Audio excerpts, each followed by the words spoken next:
Welcome to OilOlive.com. You know, oil and olives don't mix, but the abstract thought of putting those two words together has enlightened to the channel to discuss various topics. On today's video, we are going to talk about why young people don't trust the church anymore. And this is a real life example of what happened when religious leaders were arrested apparently by the FBI raid that was on the Kingdom of God Global Church and arrested in forced labor scheme tied to luxury lifestyle. Let's check out the video. We'll come back over for our commentary here. So let's go ahead and get to it.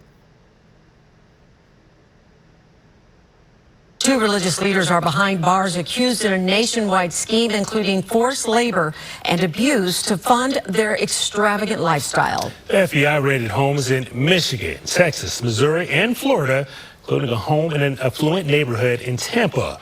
Authorities say the 56-year-old Michelle Brannon and 53-year-old David Taylor ran call centers in multiple states to solicit donations to the Kingdom of God Global Church in Houston. Alleged victims allegedly worked at the call centers and worked as personal servants for long hours without pay. The suspects are also accused of controlling aspects of the victim. Did you all just see the person that was walking in like a muscle shirt and shorts out of there? Am I the only one that just saw that? Right here. I wonder if that's the pastor that they arrested or is that one of the workers?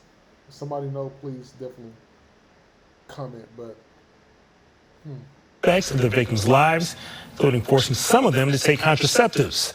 As part of the investigation, the FBI raided a hotel that was owned by the ministry group in Houston yesterday. Neighbors in Florida, they witnessed Brandon's arrest at one of the group's mansions. I heard there early on that the church bought part of it and he bought part of it, and because it was like, how could a pastor afford to live in a house like that? That person that they interviewed asked the right question that I have not heard it being asked on any other platform yet, up to seeing stories like this. How can a pastor be able to afford to live like that? Think about it. I mean, even some of the people who live there couldn't afford to live in that particular house in there. She's talking about that. See, it's a difference if it's like, that looks like, just looking at that residence, looks like you would have to be making billions of dollars a year to live in something that looks like that right there.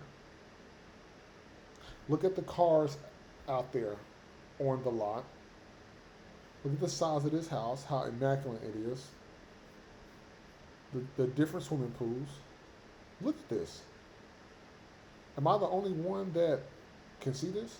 Investigators say that the church received millions of dollars each year through its call center, and it was all spent on luxury properties. And okay, so we have call centers, you have forced labor, and you also have this home here and some other places, and they did mention a hotel as well.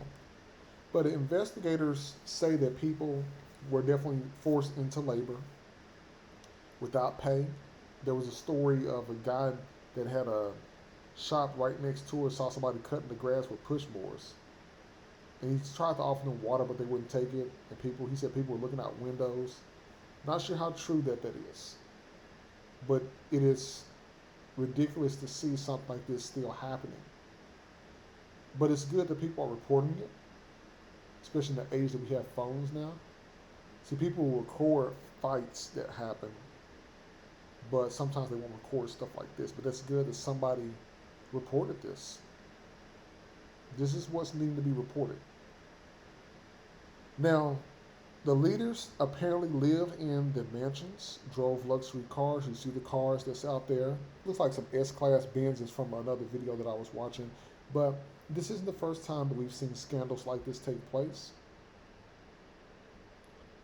especially in churches. And I'm leaving it on this specific picture because I want you to actually see physically of what is going on. Now, honestly, this is one of the many reasons why So many younger people are walking away from church. They don't want to be affiliated with it. They don't want to go to church. They have no intentions of going to church because they see corruption. They see abuse of power. They see the church leaders who don't practice what they preach. And so when they're seeing this, they're seeing the pastors in nice cars, living in nice homes, expensive clothes, expensive watches, and even private jets. And people are so scared to question it. I cannot see myself going to a church where the pastor is actually doing stuff like this. If your home is struggling and you're going out here and putting your money into church and tithing, so you're tithing every Sunday or whenever you go to church, but you could have put that money towards a credit card bill or paying off your residence, that's a difference.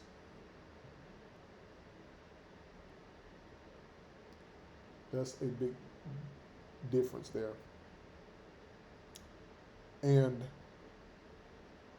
the thing is that you want to be sure that what you're doing with, like, using common sense and logic. If you're struggling at home, struggling to keep afloat, struggling to pay bills, and just struggling overall, stop putting your money into these churches.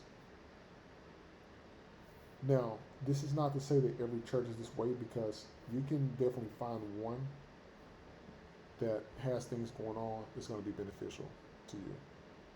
So I got to ask you, when faith is used as a weapon instead of a guide, how can this next generation trust the church?